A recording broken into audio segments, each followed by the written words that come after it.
Right now, advocates on Capitol Hill are petitioning for funding to research a condition affecting millions more people since the start of the pandemic. And this is a condition that most people have never even heard of. Tracy A. McPeer is here to explain. Well, it's called POTS, which stands for Postural Orthostatic Tachycardia Syndrome. It can leave patients homebound or in a wheelchair. And for most patients, it can take years to get diagnosed. I have a pretty severe case, so it's just managing the symptoms. And I mean, honestly, I feel like it's like I plug one hole and then 5 other holes happen. Hillary Bauer has lived with POTS for at least 8 years. Once active and working in healthcare, the Decatur woman is now on disability, spending most of her days taking medicine, getting infusions, and resting.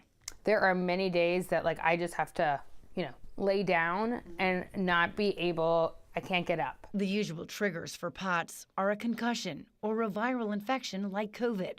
The number of people battling POTS has skyrocketed with the pandemic. Dr. Tae Chung runs the POTS clinic at Johns Hopkins and says there were 3 million POTS patients in the U.S. before the pandemic. Now there are at least 6 million. Symptoms include lightheadedness, dizziness when standing, fainting, a racing heart rate, brain fog, and debilitating fatigue. It mostly affects women between 20 and 50 years old. Good 20-30% of my patient population, they're pretty much housebound, and they're still in their 20s and 30s. Dr. Chung says most of their treatments aim to increase the patient's blood volume. Drinking a lot of water and salty diets and some form of physical rehabilitation. Lauren Stiles, the president of a POTS advocacy group, says the largest barrier right now is getting diagnosed.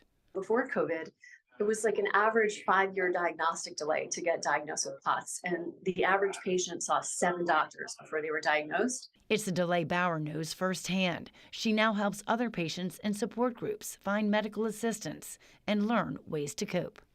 I used to be a really active person. I ran half marathons. I went to the gym. I can barely make it up the stairs now.